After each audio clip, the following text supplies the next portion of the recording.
The Prentice Alsop Heating and Air Coaches Corner, fueled by Donut Country and McDonald's Murfreesboro on FM 101.9 and AM 1450 Murfreesboro, FM 100.5 Smyrna, and streaming at WGNSSports.com. We're back here on the Coaches Show, brought to you by Little Caesars Pizza. With 4 Murfreesboro locations: Memorial Boulevard, Warrior Drive, South Rutherford Boulevard, and Old Fort Parkway. Get hot and ready pizza from Little Caesars. Talking Oakland Patriot basketball this morning. The head coach, Dyron Birdwell, joins us, boys coach, and we were just chatting during the break there before coming on. Man, you have been in some humdingers this year, and you know, single-digit differences in all of your district games. Yeah, Rockville blew us out the first time. I thought we played bad, and then we lose to Siegel by 8. We lose to Blackman by 1.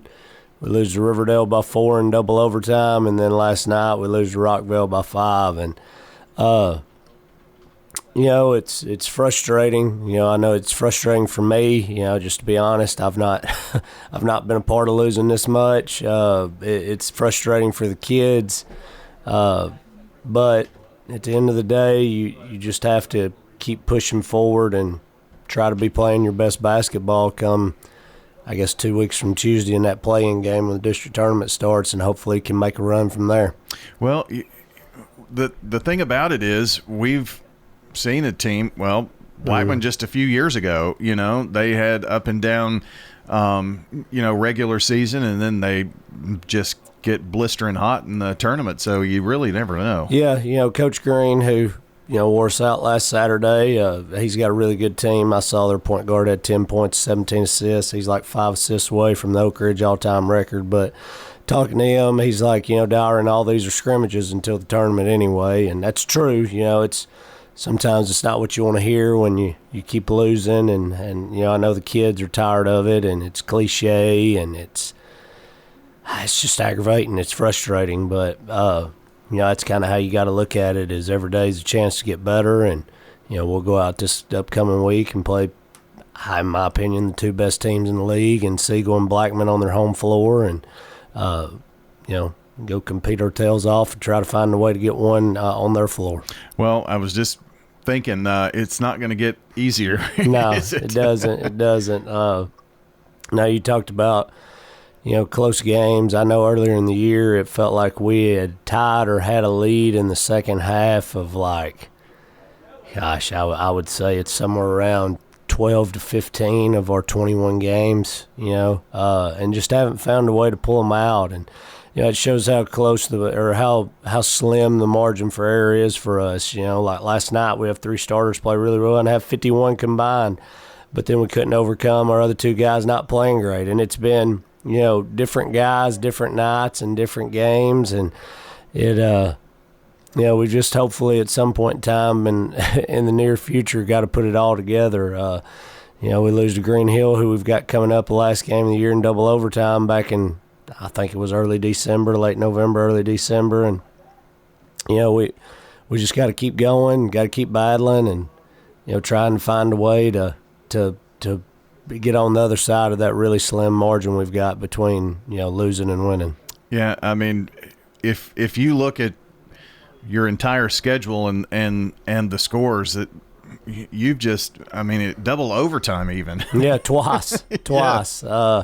To Riverdale last week on Friday, and then to Green Hill earlier in the year. And, gosh, I'm trying to even think and go back through. It's been, you know, a whirlwind, and, you know, it's frustrating when you go 0 for January, of course. And we just gotta keep coming to practice tomorrow, come to practice Monday, and be excited for the opportunity against Siegel on Tuesday, and try to find a way to slow down Webb. And Lyles wore us out the first time we played, and you know, just try to find a way to compete and give ourselves a chance to win come fourth quarter, because that's kind of what we've done all year. Yeah. We just haven't necessarily found the way to win come the fourth quarter.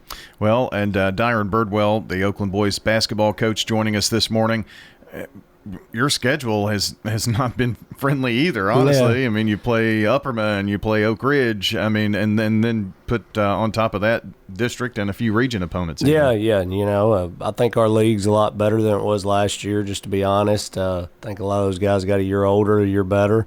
We played a tough schedule. I think a lot of people look at Oakland High School and they think the football team that's been to the state title all these years, and they don't want to play, so we got to go find and play the best of the best. And Coach Thomas had to deal with that early, and he's got his girls playing well. He got a big win last night at Rockville, so it's just it's a battle. It's a grind, and here we are in February, and but like I said, I was proud of our effort. I told our guys after the game last night, I'm really proud of your effort, proud of how you compete and play, and we just the mental mistakes are the biggest ones right now. Last night was the first time in a while I felt like I didn't have to coach a ton of effort and attitude, but execution. We're down 2. I'm screaming last shot. They say yes sir. They understand last shot. We take a shot with 25 seconds left. Rockville scores to go up 4. We turn it over on the inbounds. They go up 6 at half, and that's 4 huge points. We're tied at the end of the third. All in the last 20 seconds right there. Yeah, all in the last 20 seconds. Then, we're tied at the end of the third, and we force a miss, can't get the rebound. And then they get an one right at the end of the quarter, and we go down 3, and it's like, those are – and then you go 14-24 from foul line. And when you add all that stuff up, it becomes the reason you lost, and so it's like you said, it's those little things that we've got to quit having our back-breaking mistakes, and some of that's on me as their coach, and some of that's on them as kids to go out there and play. And I know they're trying. I know they don't want to give up a rebound or make a mistake, but right now we are, and we just gotta keep working to correct those. Well, you mentioned 4 things there that are easily correctable too, you know, and so that has to give you hope and promise here in this next stretch here, and you've got 3 more district games? Yeah.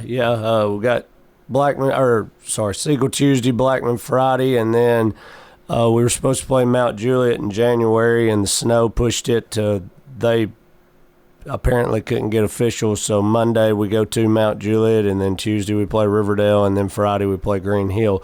So we got 5 games coming up, and hopefully just find a way to get a few of those, and then be ready to play come district tournament. And then hopefully we are excited, and I think the guys are still competing. I haven't sensed a level of give up or anything. It's just hard, when you play so hard and you practice hard and you want to find a way to win a game, and I want to try to find a way to win a game for them, and right now we just haven't. So. Yeah, well, you can learn a lot from Scott's girls team. They've battled in the district and have been right there, just like you guys are, and found a way to get that win on the road last night. So I mean, this thing is doable, and even if you've had a tough season, if things can start to go the other way, postseason, like you said, regular season is like scrimmage. Yeah, exactly right. Yeah, that's what you got to keep harping on with our guys. Of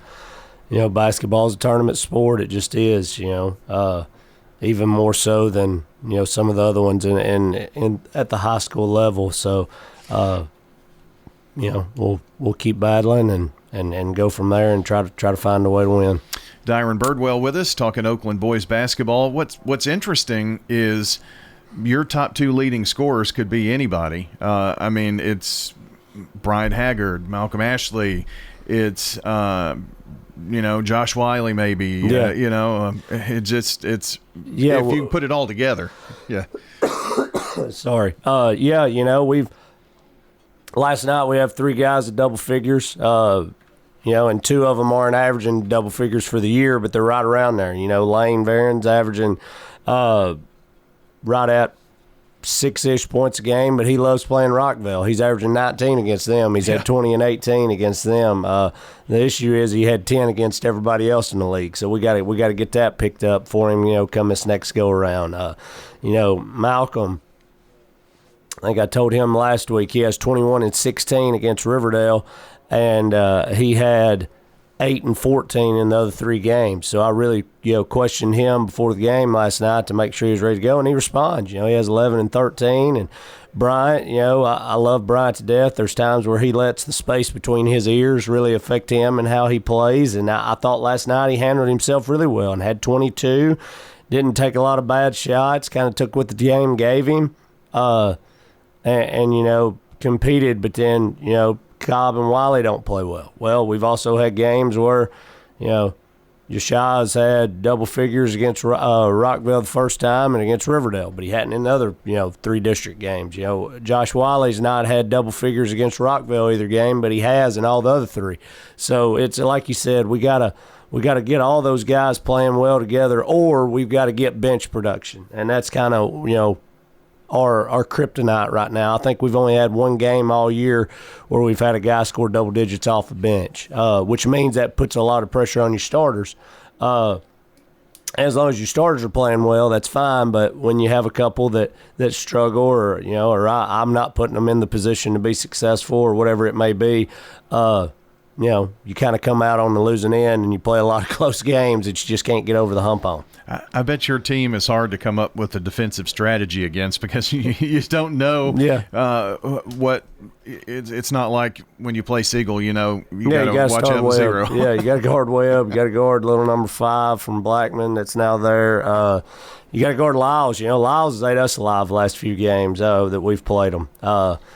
Like I said, it feels like he sees red, white, and blue, and he's like, awesome, here we go, I'll go score, which is, sad, kind of the way it's felt all year for a lot of our opponents, I feel like. But, we're going to keep battling, and hopefully, over the next 4-ish weeks, we start playing starting on Tuesday and moving forward, we play our best basketball, and we'll go from there. But, excited, still trying to keep battling and getting them, coached up, and we're going to keep scheming and trying to find ways to win and make it hard on these teams. But right now we're just, a little bit short, and hopefully we can change that over the next little bit. Well, a little road swing here for you, too. It started last night at Siegel, at Blackman, then the following week at Mount Juliet, before finally getting to come home on February the 11th. Yep. We plan to broadcast the Siegel game next week, so look forward to seeing your Patriots there. And, and Coach, appreciate you coming in this morning. Appreciate y'all for having me. Thank you. Absolutely. Dyron Birdwell, the boys coach at Oakland High School, joining us on the Coach's Show, brought to you by JHA Company. That's Josh Houston and Associates. Jewelry, letter jackets, yearbooks, graduation products, and so much more. JHAcompany.com online. At Dr. Automotive in Smyrna, we're committed to providing local car owners with top-notch auto repair.